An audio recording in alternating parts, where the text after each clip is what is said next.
BJP के नए प्रदेश कार्यालय की जमीन विवादों को लेकर एक बड़ा अपडेट सामने आया है। और वो अपडेट ये है कि अब भाजपा ने नए कार्यालय के निर्माण के लिए नई जमीन की तलाश करनी शुरू कर दी है और पुरानी जमीन को छोड़ने का ऐलान कर दिया है। दरअसल ये मामला साल 2020 का है। 2020 में जमीन पर बीजेपी प्रदेश कार्यालय के निर्माण की आधारशिला रख चुकी थी।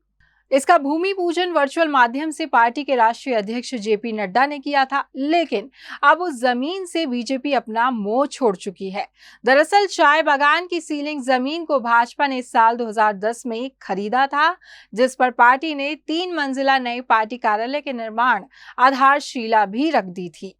लेकिन फिर एसडीएम कोर्ट से पार्टी के पूर्व प्रदेश अध्यक्ष बिशन सिंह चौफाल को नोटिस मिलने के बाद पार्टी के भीतर इस बात को लेकर मंथन हुआ कि चाय बागान की सीलिंग जमीन पर पार्टी क्या फैसला ले सकती है।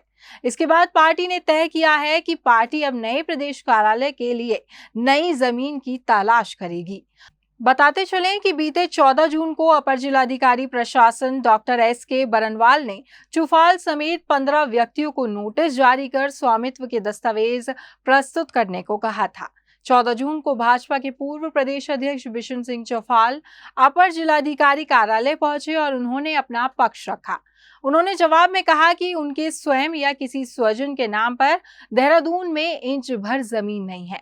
जिस भूमि की खरीद पर नोटिस जारी किया गया है वे पार्टी के प्रदेश कार्यालय के नए भवन के निर्माण के लिए खरीदी गई है। उस समय वे पार्टी के प्रदेश अध्यक्ष थे, लिहाजा रजिस्ट्री में उनका नाम दर्ज है। प्रत्यक्ष रूप से उनका संबंधित भूमि से कोई लेना देना नहीं है। चौफाल ने आपत्ति दर्ज की कि नोटिस भाजपा के पूर्व प्रदेश अध्यक्ष के नाम से भेजा जाना चाहिए था। जानकारी के अनुसार पार्टी ने 2010 में जब ये जमीन खरीदी थी तब कैबिनेट मंत्री धन सिंह रावत की उस समय जमीन खरीदने को लेकर अहम भूमिका रही थी। लेकिन अब जब विवाद जमीन को लेकर जुड़ा है तो कैबिनेट मंत्री धन सिंह रावत का कहना है कि 2010 में खरीदी गई जमीन की रजिस्ट्री हुई थी और पार्टी कार्यालय ही नहीं कई मकान भी इस क्षेत्र में बन चुके हैं। आप भी सुनिए। देखिए, भारतीय जनता पार्टी ने आज से 10-12 साल पहले जमीन खरीदी और कोई भी जब जमीन खरीदी जाती तो उसकी रजिस्ट्री देखी जाती है, उसका खसरा देखा जाता है और जब रजिस्ट्री करते समय खसरा और रजिस्ट्री देखी गई तो उस व्यक्ति के नाम पे थी जिस व्यक्ति से भारतीय जनता पार्टी ने जमीन खरीदी है। अब चूंकि एडीएम ने उन पे हमको एक नोटिस भेजा है, उसका जवाब दिया गया है।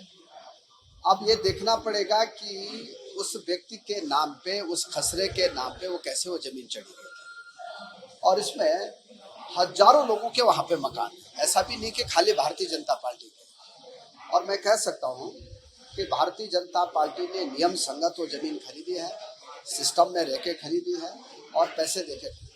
वैसे कुल मिलाकर देखा जाए तो इस जमीन को खरीदने से लेकर पार्टी कार्यालय के निर्माण तक भाजपा की खूब किरकिरी हुई है, क्योंकि चाय बागान की सीलिंग जमीन को खरीदकर बीजेपी बुरी तरीके से फंसी है। लेकिन अब पार्टी ने कार्यालय के लिए नई जमीन खरीदने का ऐलान कर दिया है। ऐसे में देखना यह होगा कि क्या भाजपा का पूरी तरीके से रिंग रोड स्थित चाय बागान की सीलिंग जमीन से मोह भंग हो चुका है या फिर रणनीति कुछ और ही है। आप देख रहे हैं खबर उत्तराखंड। अगर आप हमें YouTube पर देख रहे हैं तो हमें सब्सक्राइब करें और बेल आइकन दबाएं। अगर आप हमें Facebook पर देख रहे हैं तो हमें फॉलो जरूर करें।